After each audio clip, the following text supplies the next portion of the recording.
Very much. It's great to be here, to hear everybody speak. Some of the themes that I will talk about have been mentioned, but I hope to give some different perspectives and a little bit more richer context of data.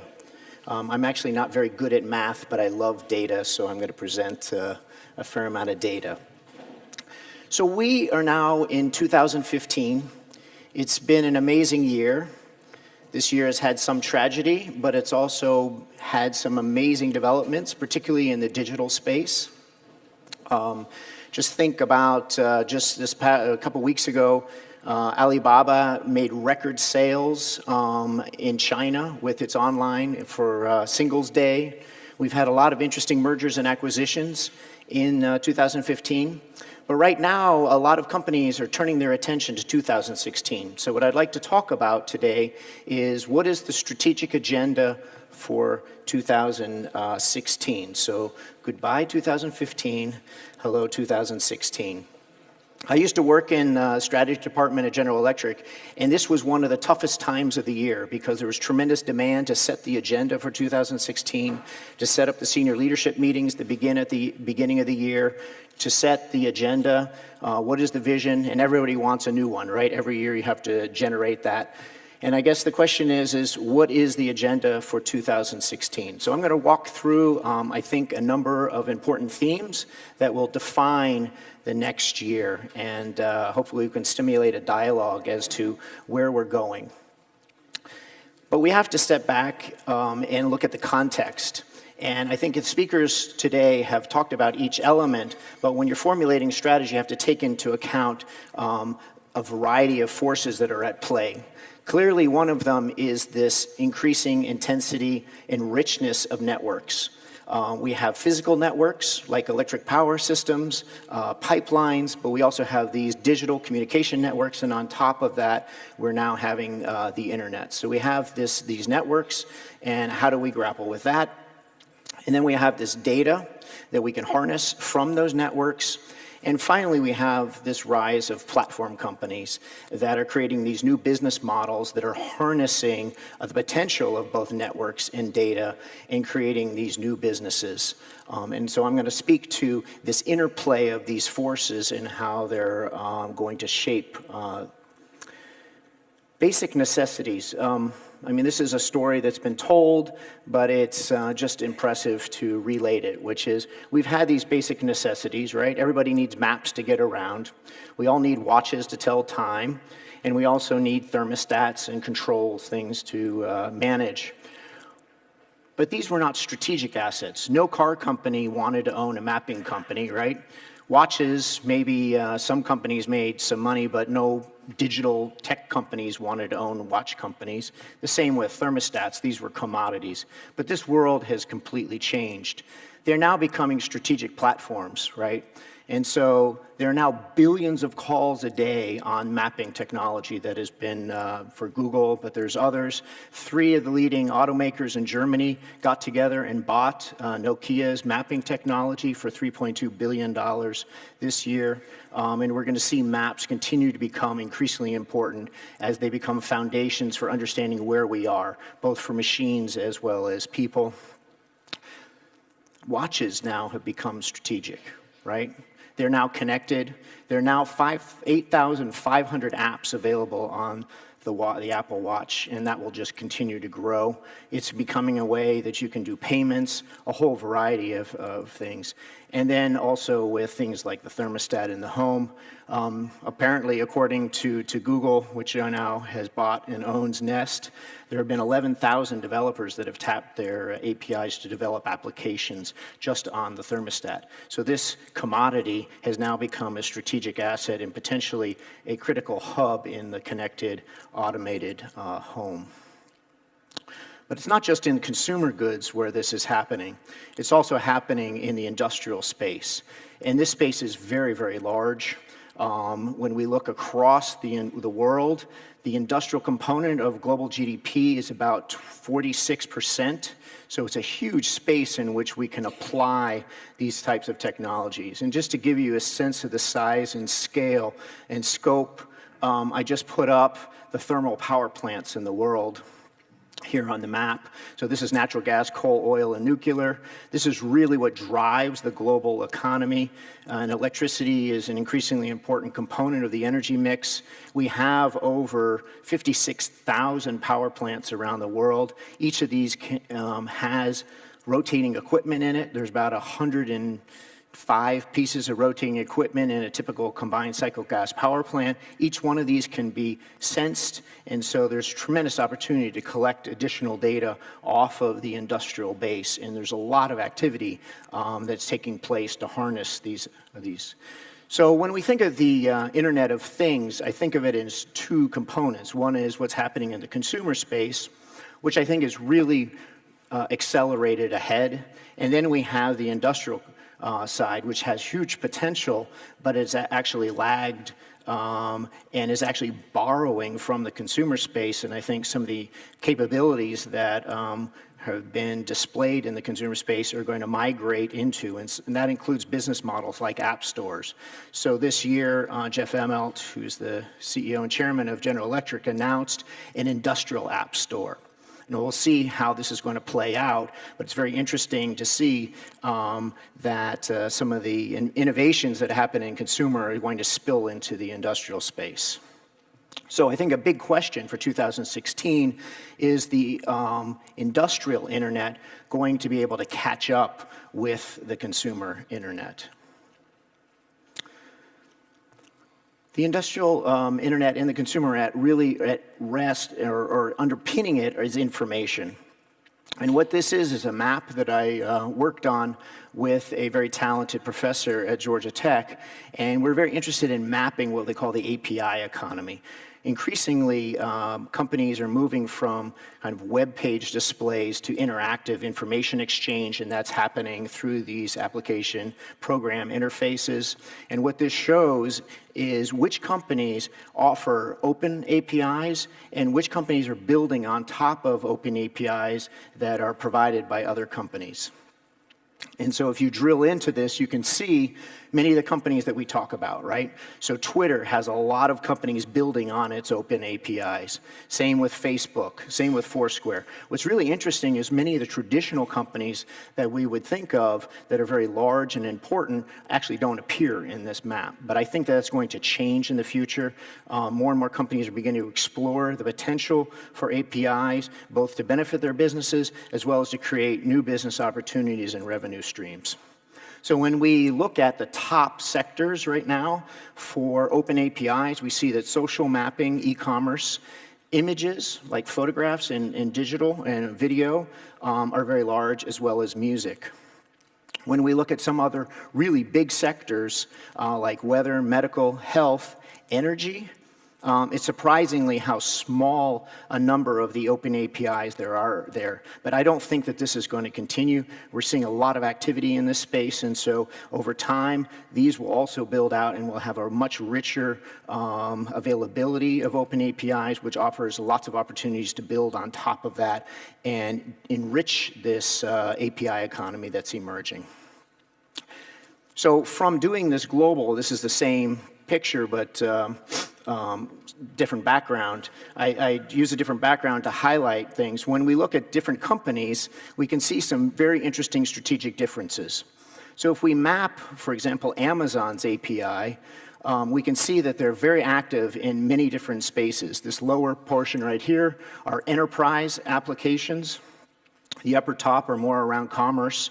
And then Amazon is also getting into mapping and also digital storage. And so they have a very rich array of open APIs, and there are more than 300 mashups that have been built on top of Amazon's open APIs.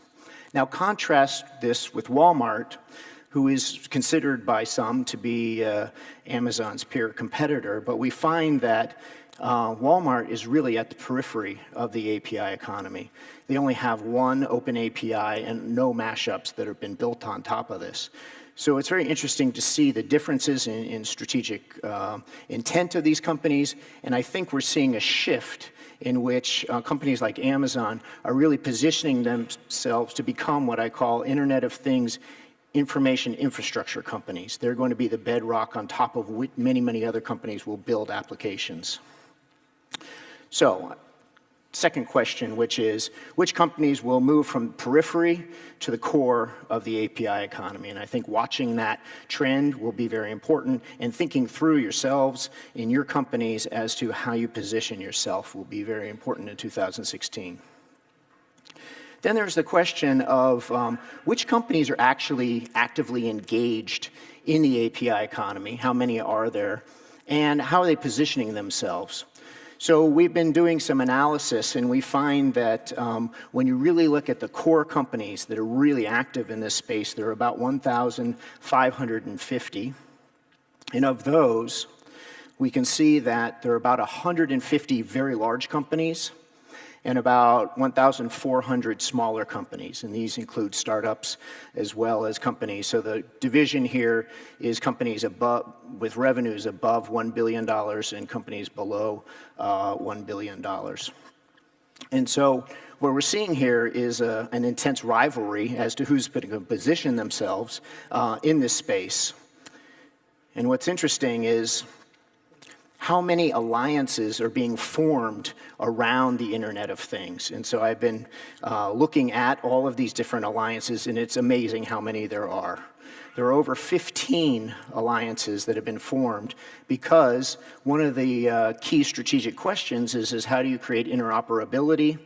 How do you ensure that devices can connect and speak with one another? And so there's this fervent activity that's taking place to figure out how to communicate across companies. And these different alliance groupings are beginning to form. And so studying these, I think, gives some insight into how this is going to play out. And are we moving to a world in which we're going to have common standards across multiple companies, or are we going to continue to have kind of different company groupings emerge, and what are the implications of that? What's very interesting is that most of these are American-based.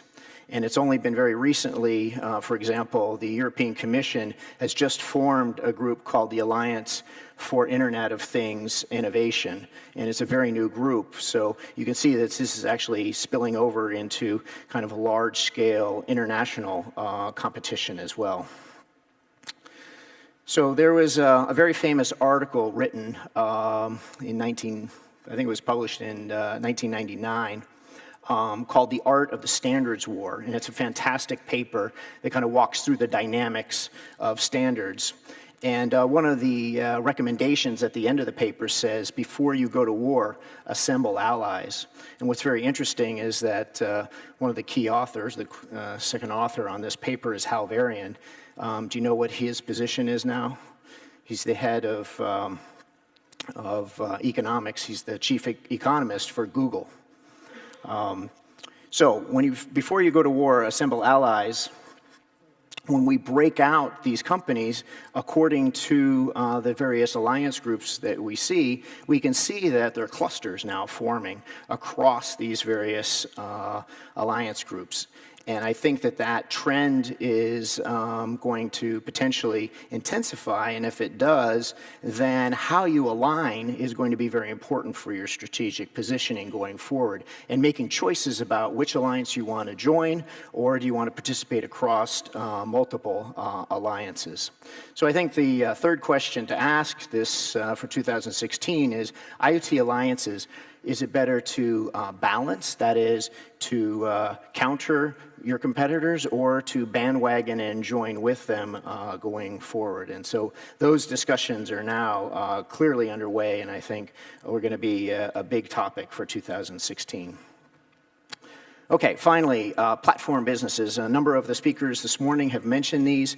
These are very interesting, and I think a new innovation that's taking place to harness the digital economy. What do? One of the clear things they do is they're very efficient at matching, right, the supply and demand sides of the markets, and they create systems to be able to do that. Another is to allow for interaction, right? In the old days, you would gather the resources, create a supply chain, manufacture or produce a good or a service, and then supply it to the marketplace. Now it's really about how you create that interactive effect, and so the great platforms do this really well. And then finally is the innovation component, and that is how do you create an ecosystem of software developers or other parties that build complements on top of your platform. And so those are the components. Now, we've been doing a global survey of platform companies, and the results are quite interesting, which I will share with you. What we've done is we looked at all the platform companies in the world that have valuations of more than $1 billion. And we see that they are now all over the world. And they can be split into public companies, those are publicly traded, and private companies. The private companies get a lot of attention, right? A lot of people focus on the Ubers and the Airbnbs, but they actually, when you aggregate these companies, represent only about 8% of the value. And you can see Uber up there in the private, and you can see how small it is relative to the other big publicly traded platform companies around the world. And when we aggregate the market capitalization of these companies, we get to a number of $3.7 trillion. So these are becoming a pretty big economic force on the global stage. Now, when we break them out by region around the world, we find that the highest concentration is in North America. There's 63 of these big platform companies with a market valuation of $2.8 trillion. Then you move to Asia, which has the second largest number of platform companies, 42 with a market valuation of $670 billion. And then finally, we move to Europe, which has a much smaller number of 27. And then Africa and Latin America are interesting, but very nascent right now. And most of the activity around platforms are from foreign companies moving into those marketplaces. There are quite a number of people now employed in platforms. When you tally up these companies that I just presented, we can see that there are about 1.3 million people employed in platforms. These are direct employees. There are many millions of more that are employed indirectly, right, through the platform ecosystem. And so they're becoming, I think, an important driver not only of innovation, but also jobs growth. They're also interesting to see where the clusters exist around the world. We can see that by city, the largest number is in the San Francisco Bay Area. There are 43 with a tremendous market valuation. So when you aggregate up the 43 platform companies there, you're talking about a market valuation of over $2 trillion. So you can see the amount of wealth effect and the amount of resources these companies now have available to them to continue innovation. And when you look at patent data, we can see now that the American platform companies are becoming a very important source of patents. And so they're actually driving the national system of innovation in North America. When we move to Asia, we see a kind of a mix between Beijing, Hangzhou, Shanghai, and Tokyo. And then in Europe, the numbers are much smaller, but London and Berlin seem to be where really the center is. And so one of the big questions going forward is, how is this dynamic going to play out? Do you move to those places? Lots of companies now are establishing kind of listening posts out in Silicon Valley, even if they don't have operations there. And we see a reaction as a consequence of this difference. EU leaders are now calling for a digital union, right, to try to advance and create an easier marketplace. Because right now, when you look at Europe, it's pretty fragmented. And one of the key elements of a platform company is the ability to scale, and it's difficult to scale when you face barriers in doing business across borders. When we turn to North America, we see that basically the United States is already a digital union. The same is true in China. They don't face these kinds of barriers. So I think a big question for 2016 and beyond is, can Europe remove some of these barriers so that the platform companies in Europe can actually achieve easier scale? Because otherwise, I think that they're going to have a tougher time in this global digital economy. So the final question I have is, will the digital diplomacy because there's a lot of activity right now focused on how do you create this digital union that the European Commission and others are driving, is will the digital economy succeed in making Europe more competitive in the global digital economy? So just to recap, Internet of Things, speed and scale, consumer versus the industrial internet. As I mentioned, the consumer internet is, I think, jumped ahead, and the question is will the industrial internet be able to catch up? The API economy is growing, and I think will be incredibly important going forward in the digital economy. The question is how can companies move from the outside, the periphery, to the core of the API economy? Internet of Things alliances. How do you position yourself? There's a lot of activity in this space. Do you balance or do you bandwagon? And then finally, on the digital diplomacy side, how will kind of the larger policy framework in which the digital economy play out, and in particularly this question of removing barriers to enable platform companies to scale. So with that, I'm finished, and I can, I guess, answer any questions.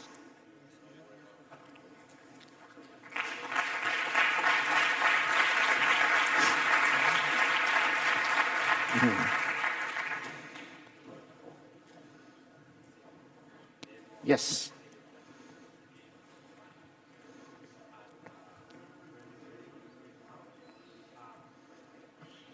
There was a question.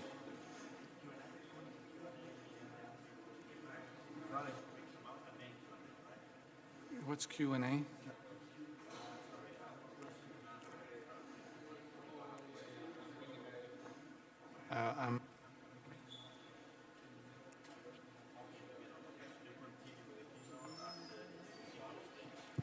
I was wondering the key stuff. Is it possible to? Yeah. It's me? Yeah. Yes. Okay, thanks. My question is about employment. How do you see employment in this world of digital economy? Because you mentioned about platforms, how businesses move into platforms with growing economies of scale and more optimized workforce. So do you see that new opportunities for employment are being created at the same pace as we optimize workforces? Right. Well, I think there won't be an even distribution. It'll depend on where you're positioned to compete in this digital economy. So right now, if you try to move to San Francisco, it's like really expensive. And that's because they've been very successful in attracting some of the best talent. And so I think those that are kind of at the cutting edge will create potential, lots of employment opportunities. Others, not so much. And there will be shifts in the employment picture as a consequence. And so it's a very complicated type question, and I can't give you a black and white answer, but I think there will definitely be employment creation, employment shifts, and there will be some that will lose out. So very short, would you say that digital economy will be in favor of creating more employment or more in the other way? Just a short answer. I know that it's difficult to go in detail.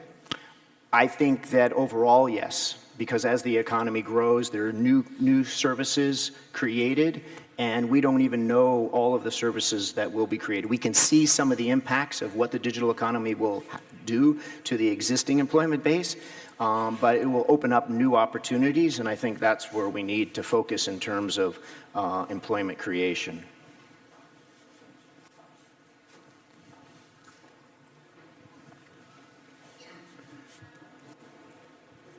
Thank you, Pete, for the presentation. That's very cool. How do you see the raising worry of security evolving in 2016? Yeah, good question. It's absolutely critical. If security issues are not addressed, all of what I just mentioned will happen. It'll happen more slowly. I think that if there's confidence, both from the consumer side, but the industrial side is huge, right? Because if you have an accident with an airplane or a power plant, the consequences are very large. And so I think there's tremendous amount of effort that's being put into the security equation. You can never have perfect security, but some argue that new systems actually can be more secure than the ones in the past. And so we'll see how that plays out, but it'll have a huge implication for the pace at which this happens. Good. Okay, thank you. Thank you very Peter. much. Thank you very much. Thanks for coming. China with its online for Singles Day. We've had a lot of interesting mergers and acquisitions in 2015. But right now, a lot of companies are turning their attention to 2016. So what I'd like to talk about today is what is the strategic agenda for 2016. So goodbye 2015, hello 2016. I used to work in the strategy department at General Electric, and this was one of the toughest times of the year because there was tremendous demand to set the agenda for 2016, to set up the senior leadership meetings that begin at the beginning of the year, to set the agenda, what is the vision, and everybody wants a new one, right? Every year you have to. Thank you very much. It's great to be here, to hear everybody speak. Some of the themes that I will talk about have been mentioned, but I hope to give some different perspectives and a little bit more richer context of data. I'm actually not very good at math, but I love data, so I'm going to present a fair amount of data. So we are now in 2015. It's been an amazing year. This year has had some tragedy, but it's also had some amazing developments, particularly in the digital space. Just think about just this a couple weeks ago, Alibaba made record sales to generate that. And I guess the question is what is the agenda for 2016? So I'm going to walk through, I think, a number of important themes that will define the next year. And hopefully we can stimulate a dialogue as to where we're going. But we have to step back and look at the context. And I think the speakers today have talked about each element, but when you're formulating strategy, you have to take into account a variety of forces that are at play. Clearly, one of them is this increasing intensity and richness of networks. We have physical networks like electric power systems, pipelines, but we also have these digital communication networks, and on top of that, we're now having the internet. So we have these networks, and how do we grapple with that? And then we have this data that we can harness from those networks. And finally, we have this rise of platform companies that are creating these new business models that are harnessing the potential of both networks and data and creating these new businesses. And so I'm going to speak to this interplay of these forces and how they're going to shape basic necessities. I mean, this is a story that's been told, but it's just impressive to relate it, which is we've had these basic necessities, right? Everybody needs maps to get around. We all need watches to tell time, and we also need thermostats and control things to manage. But these were not strategic assets. No car company wanted to own a mapping company, right? Watches, maybe some companies made some money, but no digital tech companies wanted to own watch companies. The same with thermostats. These were commodities. But this world has completely changed. They're now becoming strategic platforms, right? And so there are now billions of calls a day on mapping technology that has been for Google, but there's others. 3 of the leading automakers in Germany